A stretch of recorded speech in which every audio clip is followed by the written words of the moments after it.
በስውሯ ማርያም ቤተክርስቲያን እጅግ በጣም ለማመን የሚከብዱ እጅግ በጣም ደስ የሚሉ ድንቅ ተአምሮች እየተሰሙ ይገኛሉ። ሰሞኑን በስውሯ ማርያም ገዳም ላይ እየሰማነው ያለነው ነገር ለማመን በጣም ይከብዳል። በተለይ ደግሞ በዚህ በጾመ ፍልሰታ ላይ እየታየ ያለው ነገር በጣም በሚገርም ሁኔታ ወንዶች መነካቸው የሚያስብል ድርጊት እየተካሄደም ይገኛል።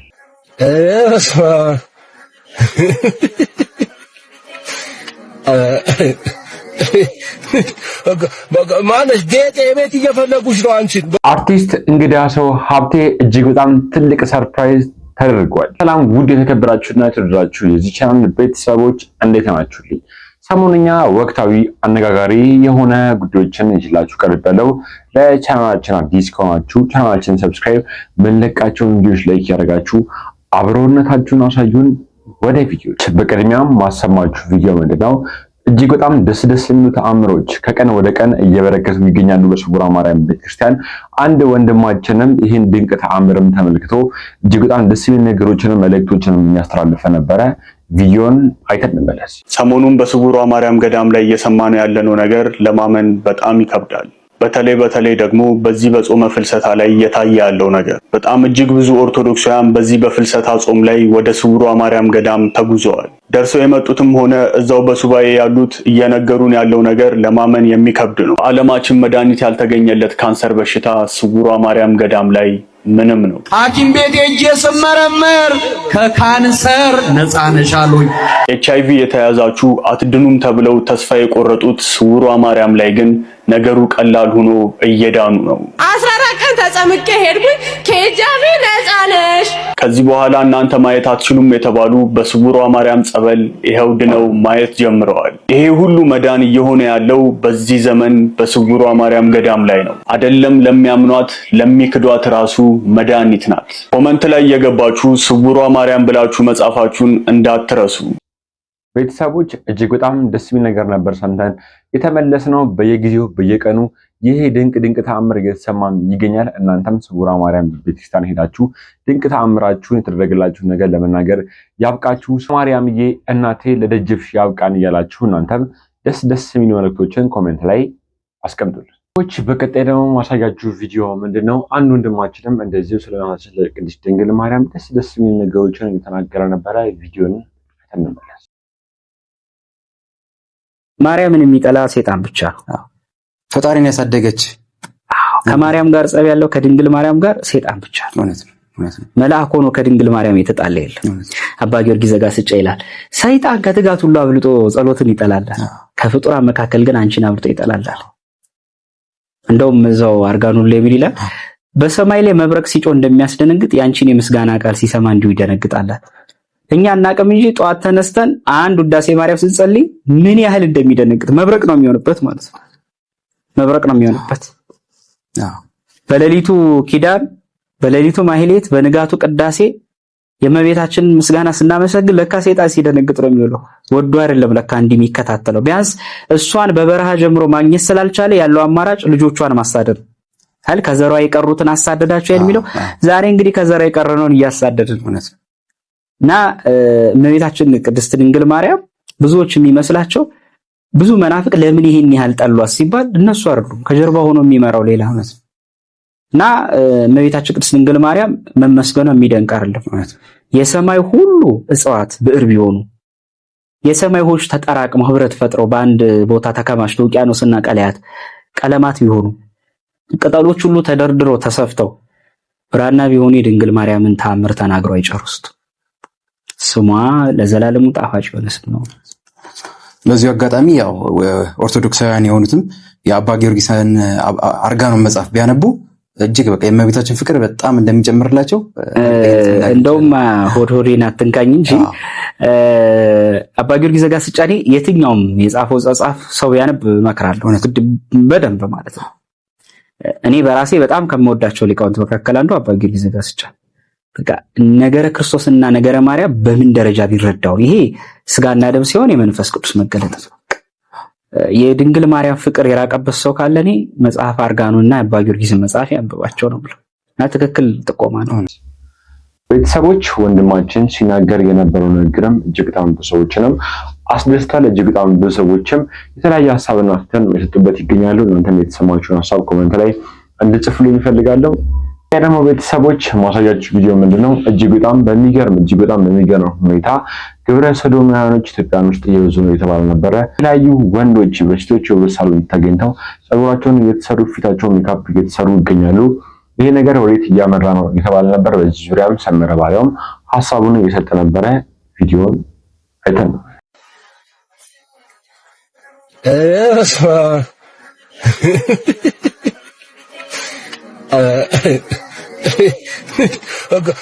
ማነሽ ጌጤ ቤት እየፈለጉሽ ነው አንቺን በዚህ በኩል የመጀመሪያው አይደለሽም አንቺም ተዋበች አንቺንም እየጠሩሽ ነው ነይ ቀጠሮሽ ጋር እንደ ነው ቆየሽ እየተባልሽ ነው ጸጉርሽ ጊዜ ፈጀሽ እያሉሽ ነው ምንድናችሁ እናንተ እኔ የማይገባኝ ታሪክ አለ ማህበረሰብ እኛ የሀገር ነው ያፈራችሁ ግን የበቀላችሁት እዚህ ነው እንደው በልጅነታችሁ ነው ያያችሁት እንደዚህ መንገድ ላይ ነው ያያችሁት ግራ ገባን እኮ ለመባለግ ሲባል ታሪክ አንብቦ ማያቅሰው ብሎ አጼ እንትና ኩሽሩባ ይሰሩ ነበር ይላል ሌላ ታሪክ ብትጠይቀው እኮ በህይወት እንኳን ታሪክ ክላስ ከ5 ነው እኮ ያቋረጠው ትምህርት ቤት እስከ 12 ይሏል ከ5 ነው ግን መማር ያቋረጠውና አሁን ምንድነው የናንተ ጀስቲፊኬሽን እዚህ ማህበረሰብ ውስጥ ተቀባይነት የለውም የወንድ ሮል አለ ኖርማሊ የማስኩሊን ሮል አለ የፌሚኒን ሮልም አለ ማህበረሰብ ያስቀመጠል ሮል ማለት አዎ መልሱ ማህበረሰብ ያስቀመጠል ሮል አለ እሱ ሮል መከተል አለብህ ለኔ ሁሌም ቢሆን አንተ አሁን የሴት ሮል ያለሽ ማለት በማስኩሊን ፊገር አላየም ይቅርታ አድርግልኝ ጸጉርን ሴት ጸጉር ቤት ገብተህ ሹሩባና ምናምን እየተቀመቀምክ ሰፈር ውስጥ ጭንስር ተቀምጠ እየተሰራ ጥፍርን እየተዘፈዘፍክና እየተቦረድክ ውበቴን ልጠብቅ ምናምን ምን ልትሆን ነው መጨረሻ ላይ ምን ተዋውበ ምን ልታረግ ነው ተኳኩለሽ ወጥተሽ ማለት ጌጥ ምን ልታረጊ ነው ተኳኩለሽ ወጥተሽ ግራ እኮ የሚገባኝ ነው ሴቶቹስ ብትሆኑ እንደዚህ አይነቱን እንደው ጉንጉን ወንድ ብለሽ ነው ዘሽው ብትሄጂው ይቅርታ አድርጉልኝ እኔ በጣም የጥንት ኢትዮጵያዊ ነኝ እንደ ነገር አልወድም ደስም አይለኝም የኢትዮጵያ ትራዲሽንም አይመስለኝም ማህበረሰባችን ውስጥ ያለ ነገር አይመስለኝም እኔ እኮ ትምህርት ቤቶቹ ልጆቻችንን ስናስገባ ጸጉራቸውን ቆረጡ ትላላችሁ ያው ስርዓት ስለሆነ አሁን እነዚህ ትልቅ ከሆኑ በኋላ መቼም ተምራችሁ ከሆነ ፕሮቫይደድ የከተማ ልጆች ከሆናችሁ እንዳልኳችሁ እስከ 5 ተማራችሁ እስከ 12 ትምህርት ቤት ትመላለሳላችሁ ተመላልሳችሁ ከሆነ አልቆረጧችሁም ያኔ ከየት አመጣችሁት ይሄን ትራዲሽን አሁን ሰው ራሱን መምሰል እየቻለ ወንድ ልጅ መስለው ጸዳ ብለ ጸጉርን ተቆርጠ ሱሪን ከፍ አርገ ወገብን ታጥቀ በስነ ስርዓት ሳትንዘላዘል ግማሽ ቂጥን ጥለ ሳትዞር መንገድ ላይ ጫማን በካልሲ አርገ ሸበጥ ይመስል የጣት እንትን እየታየ ቁርጭምጭሚት እየታየ ባጭር ሱሪ ሳትል ወንድ መስለ እኛ ሀገር ዴፊኒሽን አለ የራሳችን የሆነ ሀገር ሂድ ጉርድ ቀሚስ ለብሶ ወንድ የሚባልበት ሀገር ካለ ሂድና እዛ መኖር ትችላለህ እዚህ ከተማ ውስጥ ግን ዲስገስት አታርገኝ እንደው በበታለ ያለ ምን ይመስላል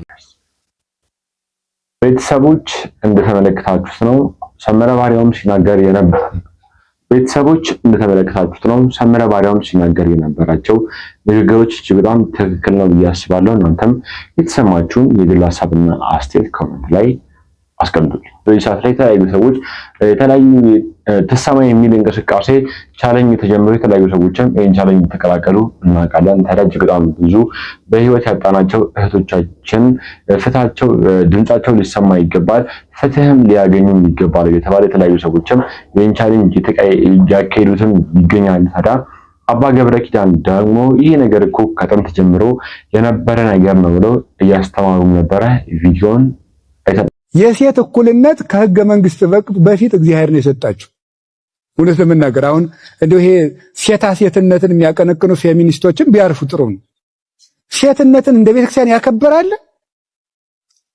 እንደ ቤተክርስቲያን ሴትነትን ያከበረ የለ በሴት አሸነፈ ማለት ምን እንደሆነ ታውቃላችሁ ሰይጣን መጀመሪያ ያሸነፋት ማን ነው ሔዋን ምንድነው ጾታዋ ተናገሩ እንጂ ከዚያን ጊዜ ጀምሮ ሰይጣን ማንን ንቆ ነው የሚኖረው ሴትን ንቆ ነው የሚለው አይ ሴት ምንም አታመጣም ብሎ ጨርሷል አንድ ጊዜ ስላሸነፋት ነው ስለዚህ በእስራኤል ሲያስገድል የሚያስገድለው ምኑን ነበር የሚያስገድለው ወንድ ነው ሴትንማ ንቋላ ወንዱ ግን ያ ልጅ ይወለዳል ብሎ ስለሚያስብ ወንዱን ያስገድላል ሞኝ ሴቲቱ ድንግል ማርያም ጠላቱ መሆኗን ባያውቅ ከዚያ በኋላ ምን አደረገ እግዚአብሔር ዓለምን ሰይጣን የጎዳው በማን በኩል መጥቶ ነው በሴት ክርስቶስ ሰይጣንም በማን በኩል አሸንፈው ሰይጣን በናቃት በማን በኩል ነው የመጣው በሴት በኩል መጣ ስለዚህ ምን አደረጋ ምን ይላል አባ ጊዮርጊስ በራቅኩበት ቀረብኩ በወደቅኩበት ተነሳው በሴት ወድቄ ነበር በሴት ተነሳው በሴት ርቄ ነበር በሴት ቀረብኩ ይላታል። ያችን ማናት በሉ እንጂ ድንግል ማርያም ናት። የእናቷን የሔዋንን ግፍ የመለሰች የሰው ዘር መመኪያ የሰው ዘር ምልክት ቁማ የምትታይ ሰው እንደ ማርያም ነው እኮ መባል ያለበት። እውነት ሰው ይሏቸዋል እንደ ድንግል ማርያም። ቤተሰቦች እንደተመለከታችሁ ነው አባታችን አባ ገብረ ኪዳን እግዚአብሔር በመናጤና ጨምሮ ይስጣቸው ሲያስተምሩ የነበሩ ንግግርም እጅግ በጣም በሰዎችንም ትልቅ ትምህርት እንደሰጠን ተስፋ አድርጋለሁ። ምናልባት ቤተሰቦች ይህ ነገር አሁን ላይ የተጀመረ ከመሰላችሁ አባታችን አባ ገብረ ኪዳን ሲናገሩ የነበሩት ነገር እንደሰማችሁት ነው። ከተማው የተለያዩ ሰዎችም ቪዲዮ የተቀባበሉት ነበር። እናንተ ይላችሁ ተቻለው። ታዲያ እናንተስ የአባታችን አባ ገብረ ኪዳን ነገር እንዴት አገኛችሁ? ሀሳባችሁን ኮሜንት ላይ አስቀምጡ። ቤተሰቦች እጅግ በጣም በሚያሳዝን ሁኔታ በሳውዲ አረቢያ እህት ወንድሞቻችን በግፍ ህይወታቸው እንዳለፈ እየተሰማ ነበረ። ታዲያም በዚህ ዙሪያም አሁን ተበርሳ የተለያየ ሀሳብና አስተያየት እየሰጠ ነበረ። ቪዲዮውን አይተን እንመለስ። ነገር ቅጥ እያጣን ስንት በረሃ ቆራርጠው ከአሳ አራት ተርፈው ከደላላና ከተለያዩ መከራዎች ተሻግረው በደረሱባት ሀገር የሚያጣላ የጋራ ጥቅም በሌለበት ነገር ላይቭ ቲክቶክ ላይ ላይቭ የሀገርህ ልጅ አርሲ ወሎ በመባባል በገጀራ ተቀለዋለ። ምን ደረጃ ላይ ነው የደረስነው? ግን ምን እየሆን ነው? ራስህም እኮ ገና ፍቃድ አላገኘም። ሳውዲ አረቢያ ገና አንቃ ትገላለች። ለማን ብለህ ነው? ይቅር የሀገርህ ልጅ እንዴት ሰው ላይ ገጀራ ለማንሳት ይህን ያህል ጭካኔ ይኖረናል? እዴ ገና እኮ እናንተም እኮ ገና ከፍየል ጠባቂነት አልወጣችሁም። ገና ደግሞ ሰው ሀገር ላይ መሆኑ ነው እንትን የሚለው ምንም ርህራሄ የሌላት በአልኮል መጠጥ፣ በእጽ ዝውውር፣ በጫት ምንም ርህራሄ የሌላት ከዚህ በፊት 27 ኢትዮጵያውያን አንቃ የገደለች ሀገር ላይ ገና አንተንም ታንቃለች እኮ። በዚህ ደረጃ ልንጨካከን የቻልንበት ሁኔታ አልገባኝም። ሀገራችን ላይ መስራት አልቻልንም በተለያዩ ምክንያቶች ብለን ተሰደድን።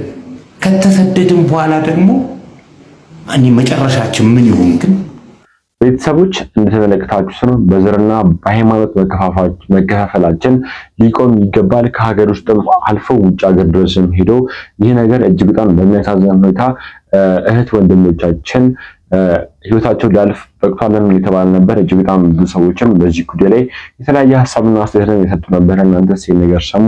ምን ያክል አዘናችሁ? የተሰማችሁን ሀሳብና አስተያየት ኮሜንት ላይ አስቀምጡልኝ። ቤተሰቦች እጅግ በጣም በሚያሳዝንና እጅግ በጣም በሚገርም ሁኔታ በሶስት ጓደኞቿ ስትደበደብ የነበረችው ታዳጊ እጅግ በጣም ብዙ ሰዎችንም አስገረማለች። ጉዳዩን በስተመጨረሻም እልባት አግኝቷል።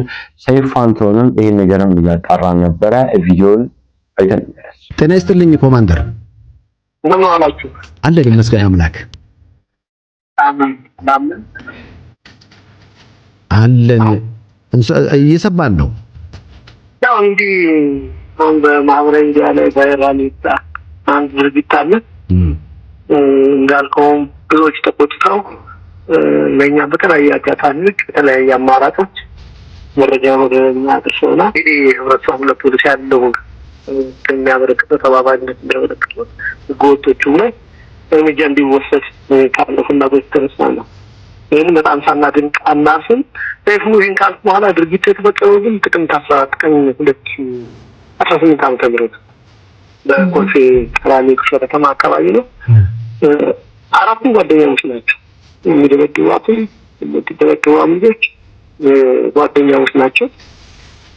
ይህን ድርጊት እንደፈጸሙባት ፖሊስ ሁሉም ተጠርጣሪ ቁጥጥር ስር አወጣ። 3 ሳምንት ነው ምርመራ ሲያጣራ አስፈላጊ ማጣራት ካደረገ በኋላ የምርመራ መዝገቡን በሚመለከተው አካል ልኳል። ልክ ነው። ድርጊቱ ግን አሁን የተለቀቀው የተለቀቀበት ምክንያት ምንድነው የሚለውን ደግሞ እያጣራን እንገኛለን። ስለዚህ ድርጊቱ 10 ወር ሆኖታል ማለት ነው ኮማንደር? ጥቅምት ወር ላይ ጥቅምት 14 ቀን የተፈጸመው ይሄን ድርጊት ፈጽሟል የተባሉት ወዲያ ፖሊስ በቁጥጥር ስር አውሎ እስከ 3 ሳምንት ድረስ በፖሊስ ቁጥጥር ስር ሆነ። በማጣራት ፖሊስ አስፈላጊ ማስረጃ ካሰባሰበ በኋላ ለህግ እንዲጠየቁ የማድረግ ስራዎችን እንሰራለን። ስለዚህ ለድርጊታቸው ተጠያቂ ተደርገዋል። ያው በፖሊስ እንትን እንዲጠየቁ የማድረግ ስራ ምርመራ የማጣራት ስራዎች ይሰርተናል። አዎ ግን አሁን ቫይራል የወጣው እንትን የተለቀቀው አሁን ነው። እሱን ደግሞ ማን ለቀቀው እንዴት ተለቀቀ የሚሆነው እንደተመለከታችሁ ማለት ከተሰማችሁ ሰዎች ካላችሁ ይህን ነገር እንድትሰሙ ነበር ይሄን ቪዲዮ ይላችሁ የመጣሁት። እሺ ለውጥልኝ ስላት ከዚህ ሁሉ ነገር በኋላ ህይወቷን የሚቀይሩ አጋጣሚዎችም በህይወቷ ውስጥ ተፈጥረዋል። የቤት ኪራይ እንዲሁም ደግሞ የተለያዩ ገንዘብ የቤት ኪራይ የሚሸፍን ገንዘብ እንዲሁም ደግሞ የተለያዩ ገንዘቦችም ለቤተሰቦቿም የተበረከተ ነበረ። እጅግ በጣም ብዙ ሰዎችም ከጎንሽ አለሁልሽ እያሉ እያገዟት እያበረታቷት ነበር። እናንተስ ምን ታላላችሁ? በቀጣይ ደግሞ ማሳያችሁ ቪዲዮ ምንድነው በባለ ሀብቱ ሰርፕራይዝ የተደረገችው አርቲስት ይሄን ቪዲዮ አይተን ሸራተን እየሰራው ነው። ከዛ የሆነ ሲዲ ሪሊዝ ነገር ነው መሰለኝና ልቤ እያልኩ እየዘፈንኩ ከላይ እኔ መፈልገው እኔ ነምበይ ምን ይለኛል ቃል ዝቅ ብሎ ስል ቀና ስል ሼክ አላሙዲ ናቸው። ከዛ ሰንሴት ነይ ያለኝና ሰንሴት ገባው። ሰንሴት ፕሮግራም ነበርና የሆነ የሞሃ ኃላፊ ነበርና አቶ ኃይሉ ኦር ሰምቲንግ እንግዲህ ስም ከተሳሳትኩ ይቅርታ። ከዛ ስልኳን ተቀበላት ብሎ እሱ ጋር ሂጂ ያለኝና እኔም አልገባኝም ሄድኩ። ከዛ በስንተኛው ቀን ተደወለልኝ ከሞሃ ተደወለልኝ ነይ ተባልኩና ሲሄድ ሄድኩኝና ቼክ ተሰጠኝ። ቼኩን ሰፌንት ሰራው ማለት ነው። አጋጣሚ ሲሄድ ደግሞ ባባን ይዤ ነው የሄድኩት። ባባዬ 5 አመቱ ምናምን ነገር ነውና እሱን ይዤ ነው ሳይ 1 ሚሊዮን ብር ክርስቶስን በጣም በዚህ አጋጣሚ ሼህ አላሙዲ በጣም ነው የማከብረው፣ በጣም ነው የምወድክ። አንተ ጥሩ ሰው ነህ በጣም በእውነት በህይወቴ በቃ በሆነ ሰዓት የደረስክልኝ እኔ ልክ እንደጠየቅኩ ነው አንተ ያረክልኝ። የሚገርመው ታሪክ ግን ልክ ጠይቄ እንዳረክልኝ አይነት ነገር በችግሬ የደረስኩ በዛ ሰዓት ግን የምታውቀው ታሪክ የለም። ማመስገን ስላለብኝ ነውና 1 ሚሊዮን ብር ብዬ ፌንት ሰራውኝና ባባን ይዣታለሁ። ቲክቶክ ታለች 5-6 ምናምን አመት ቢሆነው ነው ባባ። ከዛ በኋላ የሚያስቀው ይሄን ፕሮግራም የምታዩ ዳሽን ሰራተኞች እርግጠኛ ላይ ይሄ ሞመንት ታስታውስታላችሁ። የቱ ጋር ነው ይሄ በቅሎ ቤት ነው ምናምን የሚባለው የለም ዋና ሄድ ኦፊሱ ማለት ነው። ቪዲዮን እንደተመለከታችሁት ነው ጥሩ ስራ ለሚሰሩ ሰዎች ሁሉ ሽልማት ይገባቸዋል እና አርቲስቷም በእንደዚህ አይነት መልኩ ነበረ ሼክ ሁሴን አሊ አላሙዲ ሽልማትን ያበረከቱላት። በቀጣይ ደግሞ ማሳያችሁ ቪዲዮ ምንድነው ማን ያዛል እሸቱ የተለያዩ ነገሮችን እየተናገረ ነበር። አሁን ያለንበት ወቅት የጾም ወቅት ነው። ታዲያ እጅግ በጣም ጠቃሚና ደስ የሚል ነገሮችን እያስተላለፈ ነበረ። ቪዲዮንም አይተን እንመለስ። ዛሬ ከቤተ ክርስቲያን የተማርኩት ነገር አስገርሞኛል። ከኢየሱስ ጋር ሐዋርያት እየዞሩ አያምኑበትም ነበርና ይጠራጠሩታል። እየበሉ እየጠጡ ታምራት ሲያደርግ እያዩ ይጠራጠራሉና ሰብስቧቸው ሰዎች እኔን ማን ነው የሚሉኝ ብሎ ጠይቃቸው። አንዳንዶቹ ከነቢያት አንዱ ነው ይሉሃል፣ አንዳንዱ ኤልያስ ነው ይላል፣ አንዳንዱ እንዲህ ይላል እያለ ሁሉም አወራና ጴጥሮስ አንተ ሕያው የእግዚአብሔር ልጅ ነህ አለው እና ኢየሱስ በጣም ተገረመ። ቅዱስ ጴጥሮስ ይሄን እንድትል ያደረገ የሥጋና የደም ዕውቀት ሳይሆን መንፈስ ቅዱስ ነው አለውና እንዲህ ብሎ ስለመሰከረው የመንግስተ ሰማያት መግቢያ ቁልፉን ሰጠው እና ዛሬ በመናከብረው በደብረ ታቦር ከ6 ቀን በኋላ ይዟቸው ወደ ተራራ ወጣ። ጴጥሮስን ዮሐንስንና ያዕቆብን ማለት ነው ይዟቸው ወጣ። ከሙታን ደግሞ ሙሴን አስነሳ። ካልሞቱት ደግሞ ከብሔረ ሕያዋን ኤልያስን አስነሳና አምላክነቱን በደብረ ታቦር ተራራ ፍንትው አድርጎ እንደ ፀሐይ አብርቶ ልብሱ እንደ በረዶ ነጽቶ ማን እንደሆነ አምላክነቱን መለኮታዊ ብርሃኑን አሳያቸው ማለት ነው። አያችሁ እግዚአብሔር ከሦስቱ አካል አንዱ እንደሆነ እውነትም የምናመልከው ኢየሱስ ክርስቶስ እግዚአብሔር አምላካችን መድኃኒታችን እንደሆነ ከተገለጡባቸው ቀናቶች ዛሬ አንዱ ነውና በልባችን ያለውን ጥርጣሬ ሐዋርያት ውስጥ ገብቶ እንዲጠራጠሩ ያደረጋቸውን የአጋንንት ጥርጣሬ እግዚአብሔር አምላክ ከልቦናችን ያውጣ። በአምላካችን በመድኃኒታችን ለዓለም ዓለም የምናምን ያድርገን። እንኳን ለበዓሉ በሰላም አደረሳችሁ። ቪዲዮን ተመለከታችሁ ነው ብዙዎቻችሁ ትምህርት ያገኛችሁበት አልጠራጠርም። በቀጣይ ደግሞ ማሳያችሁ ቪዲዮ ምንድነው ሊያስረክቡን የፈለጉት ኢትዮጵያ መንፈሳዊ ናት፣ ስጋዊ አይደለችም። ልድገመው። ጥንታዊ ኢትዮጵያውያን እናትና አባቶች ሊያስረክቡን የፈለጓት ኢትዮጵያ መንፈሳዊ ናት፣ ስጋዊ አይደለችም። አዎ ስጋችንን የምናመቻመችበት ሳይሆን ለቅዱስ መንፈስ የተገዛ ማንነት ያለበት ሀገር ነበር ሊያወርሱን የሞከሩት። ለዛ ነው ቅድስት ኢትዮጵያ ሲሉ የሰየሟት። የሰው ልጅ ሁሉን ሊያግበሰብስ፣ ሊያጋብስ፣ ሊያካብት እንደፈቀደው እንዲሆን ሳይሆን ሁሉን የፈጠረውን የአምላክን ባህሪ በተፈጥሮ ውስጥ በመረዳት ከነፋስ፣ ከፀሐይ፣ ከዝናብ፣ ከአየር፣ ከእጽዋት፣ ከእንስሳት፣ ከፍጥረታት ተመራምረውና አጥንተው በጠልፎ መጣል ላይ ሳይሆን በህብረት ላይ የተመሰረተ ስብዕናና ፍልስፍና ያላት ሀገር። ስለ የትኛዋ ኢትዮጵያ ነው የምታወሪው እንደምትሉኝ እርግጠኛ ነኝ። ለእኛ ለከተሜዎች ለምንድን ነው ኢትዮጵያ ግራ የምታጋባን ነው?